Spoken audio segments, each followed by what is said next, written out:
This is Alexander Playtime Williams of PlayTimeCares.com. What's up, world? This is Alexander Playtime Woods of PlayTimeCares.com giving you a full Raw recap. This one is March 14, 2016, in Pittsburgh, Pennsylvania. You had JBL, Michael Cole, Byron Saxton as your commentators. Started off with the New Day coming to the ring. You know, New Day rocks.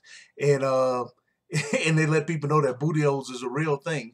But it's not cereal. It's actually kind of like a commemorative box with a t-shirt inside of it. And let everybody know that because of Saturday's show that you could only see on the WWE Network, Roadblock, that they're still the tag team champions after their match with the League of Nations. Then they said that, you know, the League of Nations them had Twitter beef. So, of course, the League of Nations came out. So your first match is a New Day with Xavier Woods and Big E being a representative this time, because one of the Twitter beefs was that Xavier Woods is just a straight up cheerleader because he don't never help defend the titles. So he was in there instead of Coffee. Coffee and Big E won the titles at Roadblock, and they were versus Rusev and Alberto Del Rio, and the other League of Nations were ringside, and this was for the belt. Back and forth action. When Big E was in the ring, at least. Xavier Woods did get kind of whooped a lot, but he did hold his own. He eventually was holding his own. And Xavier Woods was actually about to get put in a submission move by Rusev. You know, putting that accolades. And Kofi Kingston jumped on the ring apron and was, you know, talking noise. So Rusev was like, King Barrett and Sheamus went after him. Coffee did a cool move off of the apron and tackled one of them, then attacked the other one.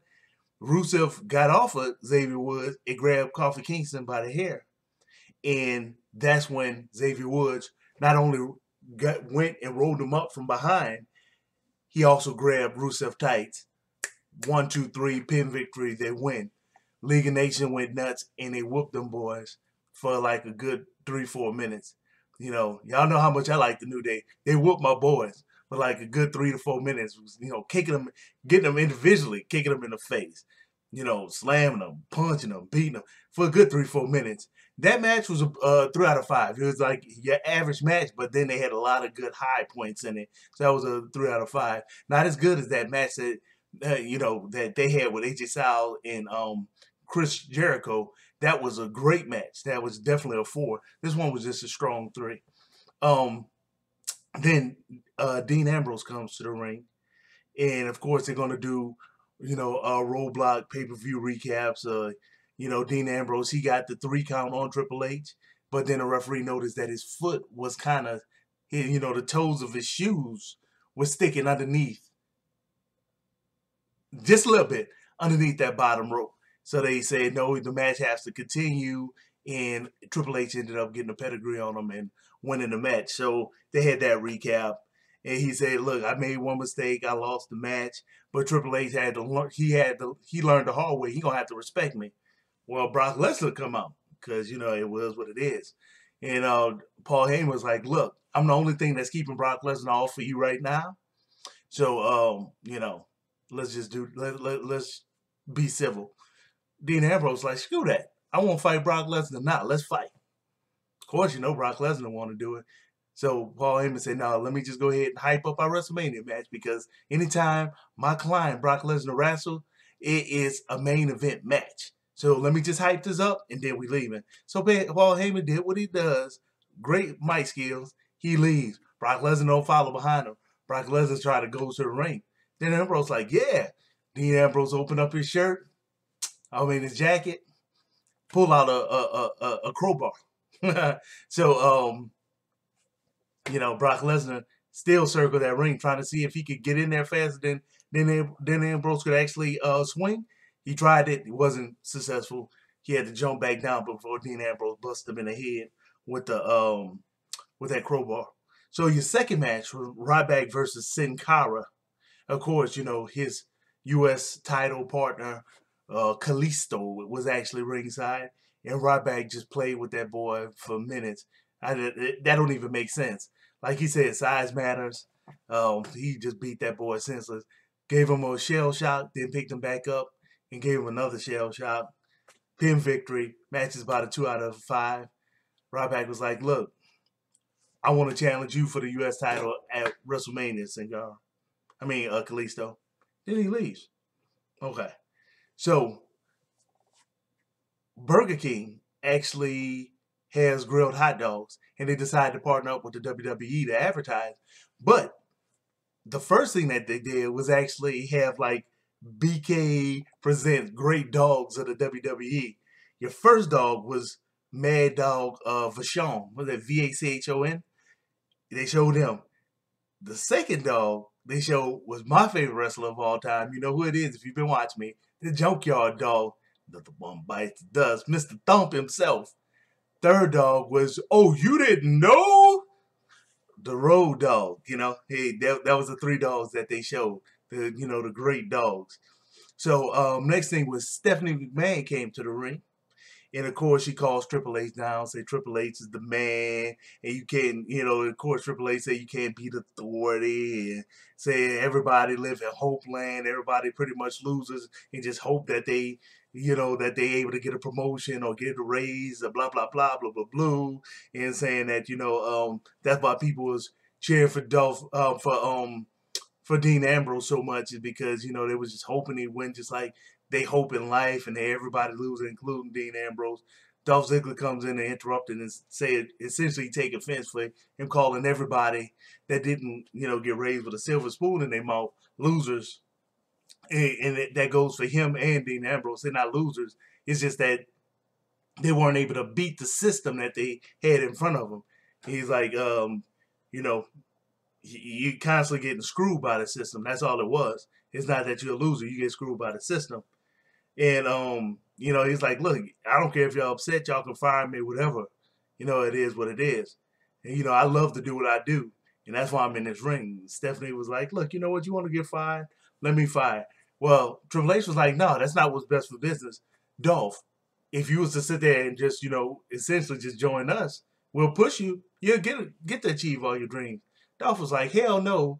Then he said some disparaging things about Stephanie. Stephanie smacked him in the face.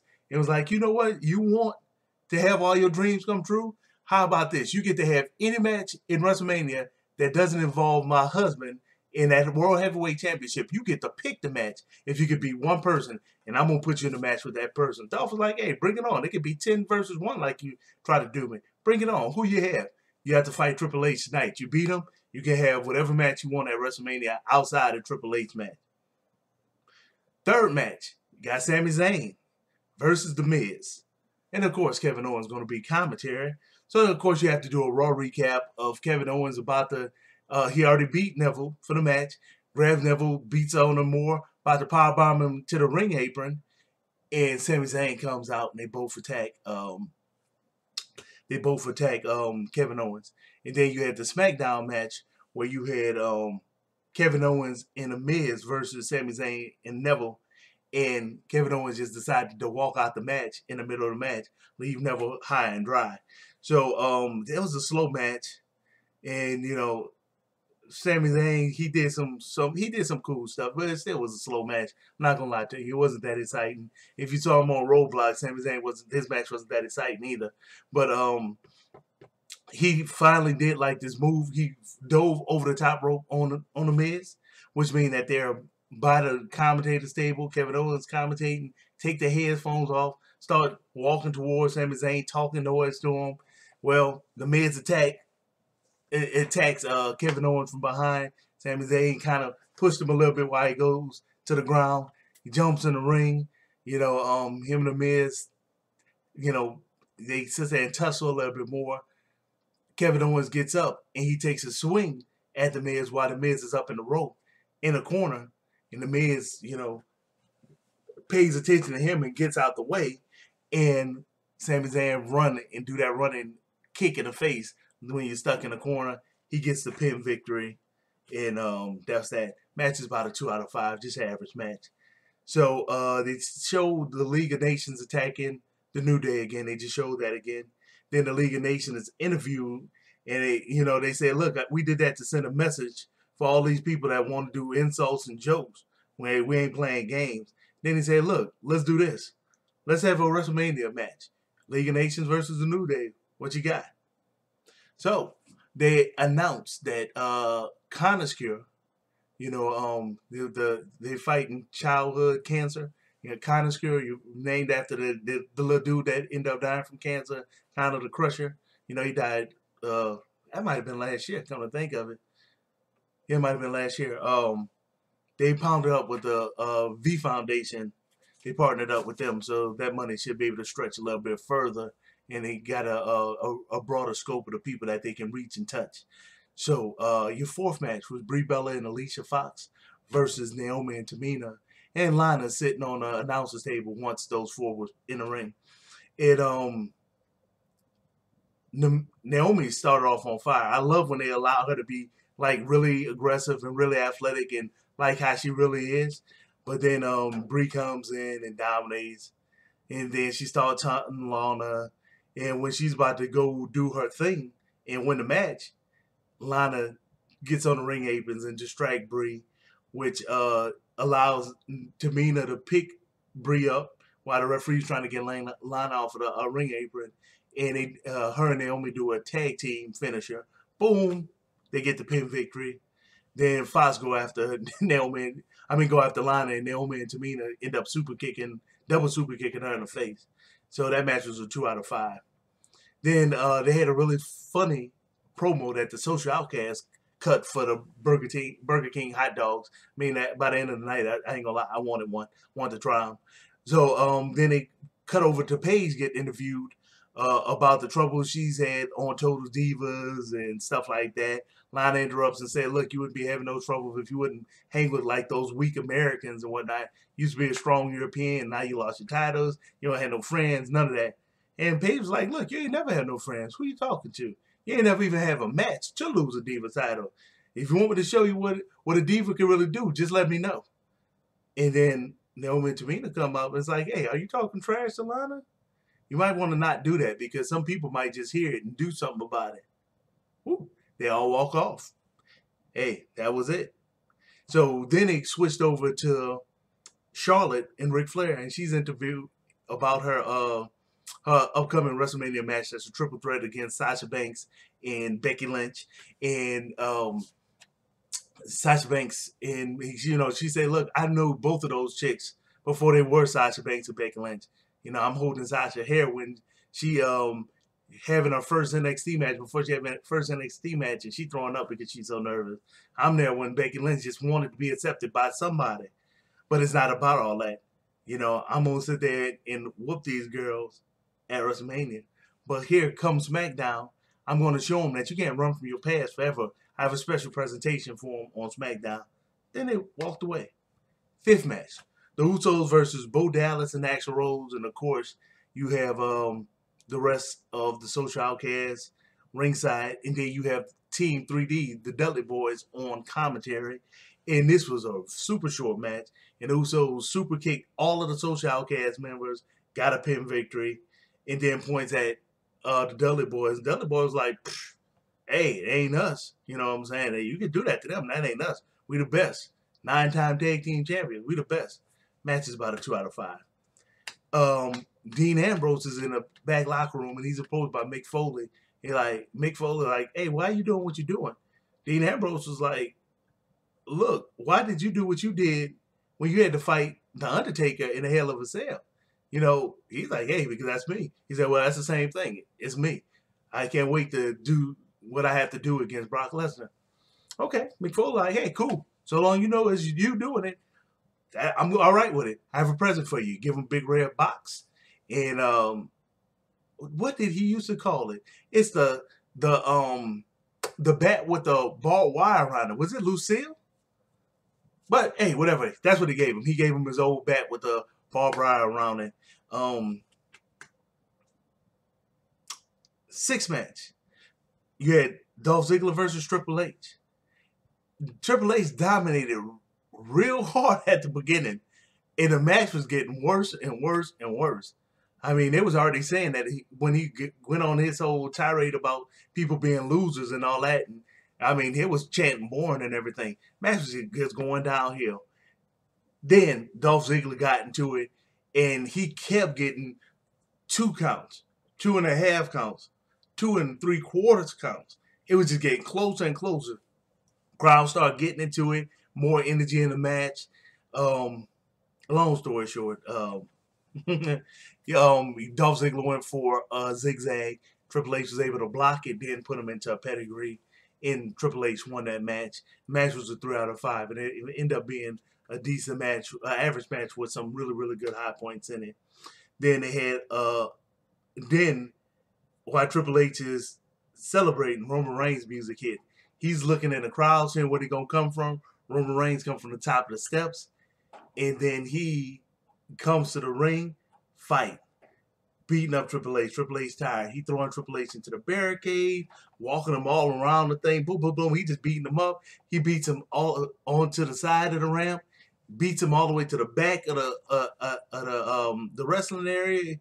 And, you know, he start hitting him with everything he can. Trash can this. Got a television, start hitting him with that. Superstars, you know, Usos, Mark Henry, folks like that. I think Jack Swagger, I think he saw him in there. They was like, look, this is not the way to do it. You can get back. Keep in mind, Triple H busted his nose open. He had to have facial reconstruction surgery. This is the first time he's been back since then. He's like, this is not the way to do it. You already got the match at WrestleMania. Handle it there. So Triple H was able to get away. Of course, they went on a commercial because they got to clean up the ring and all that type of stuff. Next thing they did was they recapped the interaction between Triple H and Roman Reigns. Then they introduced the newest inductee into the WWE Hall of Fame for 2016. It's Jacqueline. Jacqueline is well deserving. A lot of people don't realize that she was I think the only female to win the Cruiserweight title in the WWE.